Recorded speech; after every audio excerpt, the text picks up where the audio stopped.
everyone, welcome to another Tricentis video. Today we're going to be talking about qTest test execution and reporting.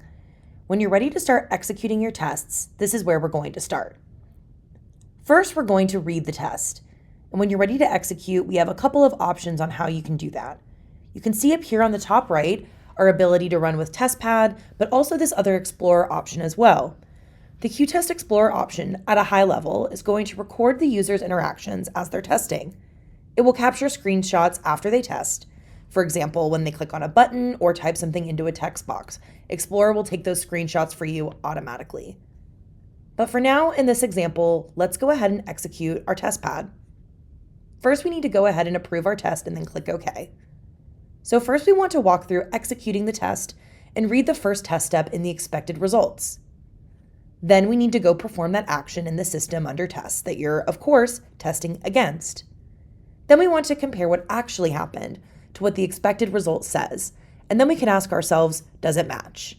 And if it is a yes, then we want to mark this step as passed.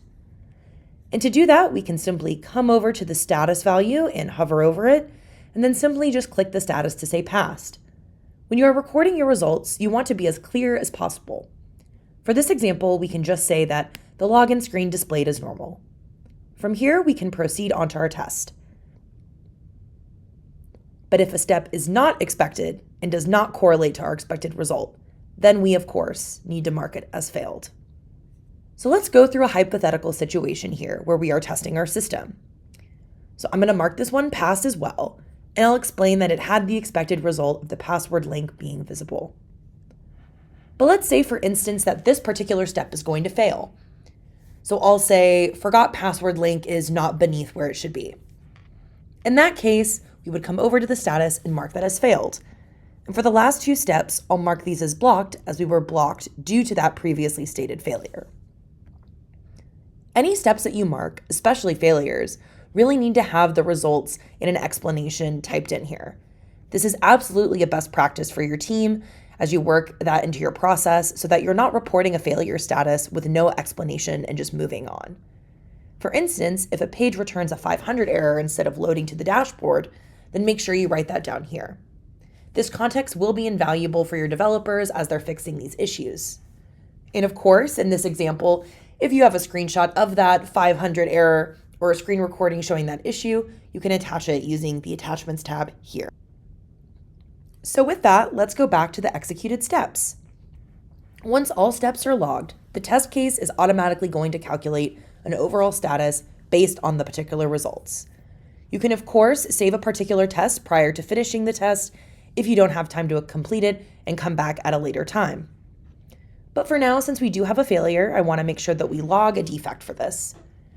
Do note I am working in the Jira integration, so when I log a defect, it's going to log a defect straight into the Atlassian Jira Agile system. But we can also do a full life cycle within the qTest platform itself. But for now, let's just talk a little bit around submitting those defects.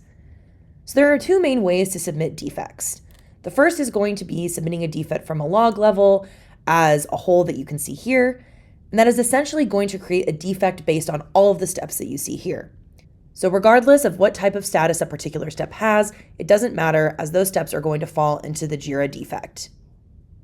Now, however, if you want to pinpoint the information and be more specific, you can also create a defect based upon a step itself.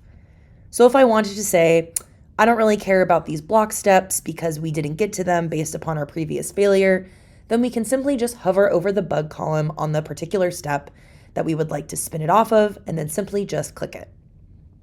Next, we want to make sure that we're going to include all of our test step details. Next, I'm going to click New, and then from here, if you have multiple Jira projects integrated within this qTest project, you would select the particular project you are working on. And then, of course, a particular defect type here as well, if you have multiple issue types associated with those defects. And then, last but not least, you want to associate this with a particular parent issue, such as an epic. You can do that all here as well. But for now, we'll simply just click Add, and then we'll be taken over into the Jira system itself. From here, we do use the native Jira submit form. So if your organization is doing something custom where you need to place a specific value within a field, we do support that as well. So with that, as you can see, once we create the defect from qTest and we make sure our test steps are going to be displayed, As you can see here, those steps are going to flow in along with the expected and actual results are going to flow in automatically. So now all we really need to do is provide a title or a summary of our bug here. So I'll say forgot password link is not beneath as it should. And then with that, like I said, we can also tag on any metadata, for instance, the parent, team, or anything else that you might need. For me, I'm marking this against my version 1.0 fix version, so I'm going to make sure that's tagged.